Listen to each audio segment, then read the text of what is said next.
Dear students, UP PCS mains 2025 question answer session में आप सभी का स्वागत है।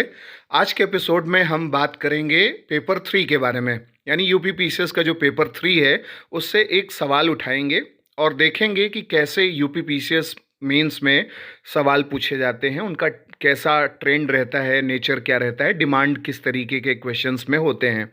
तो एक बहुत इम्पॉर्टेंट इस बार के लिए सवाल है क्योंकि साल भर से ये चर्चा में रहा है और वो है लेफ्ट विंग एक्सट्रीमिज्म यानी वामपंथी उग्रवाद।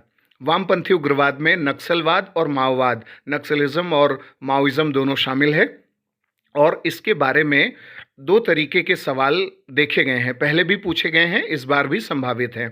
तो एक सवाल तो ये है कि लेफ्ट विंग एक्सट्रीमिज्म भारत की आंतरिक सुरक्षा के लिए खतरा कैसे है, किस रूप में खतरा है, वो बताना है।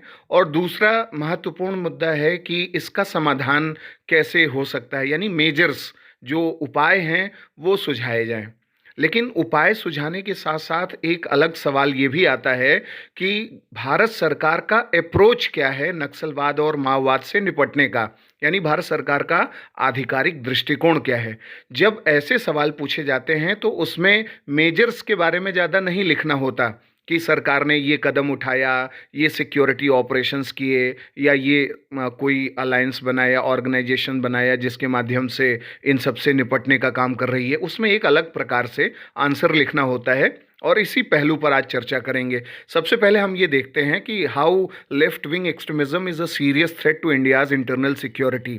तो सबसे महत्वपूर्ण बात यह है कि भारत की अपनी एक वेल इस्टेब्लिश्ड गवर्नेंस स्ट्रक्चर है, यानी भारत की अपनी एक सुस्थापित शासन व्यवस्था है और डेमोक्रेटिकली इलेक्टेड गवर्नमेंट केंद्र स्तर पर भी काम करती है और राज्यों के स्तर पर भी काम करती है और ग्रास रूट लेवल पर यानी पंचायती राज जो सिस्टम है उसमें भी हमारा बढ़िया गवर्नेंस मैकेनिज्म काम करता है।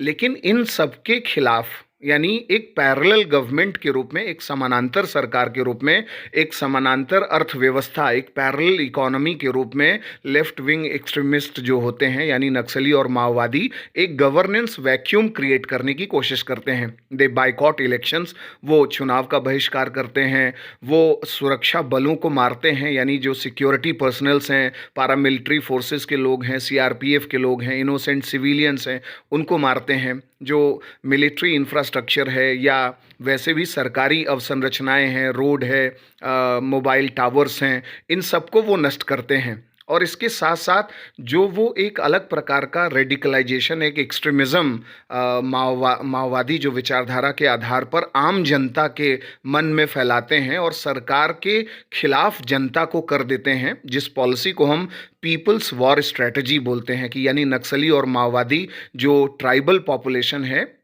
उसमें एक अलग प्रकार का परसेप्शन क्रिएट करते हैं, एक रेडिकल नैरेटिव सेट करते हैं कि गवर्नमेंट जो है उनकी पॉलिसीज़ ट्राइबल्स के हित में नहीं है, चाहे फार्मर पॉलिसी हो, चाहे वो सोशल पॉलिसी हो, चाहे किसी भी प्रकार की पॉलिसी हो, उसमें ये दिखाया जाता है कि सरकार उनके लिए, उनके हित में काम नहीं करती है और इसलिए वो गुरिल्ला वॉरफेयर जो स्ट्रेटजी है नक्सलियों और माओवादियों की, उसका पार्ट बन जाएं। तो इस रूप में वो हमारे सुरक्षा तंत्र के सामने, हमारे जो आम जनता है, हमारा ह्यूमन कैपिटल है, उसके सामने एक बड़ा थ्रेट पैदा करते हैं। गृह मंत्रालय के डेटा में कहा जा चुका है कि 16,000 से अधिक लोग माओवादी जो इंसर्जेंसी है उसमें अब तक जान गंवा चुके हैं। तो ये इंटरनल सिक्योरिटी के लिए थ्रेट है।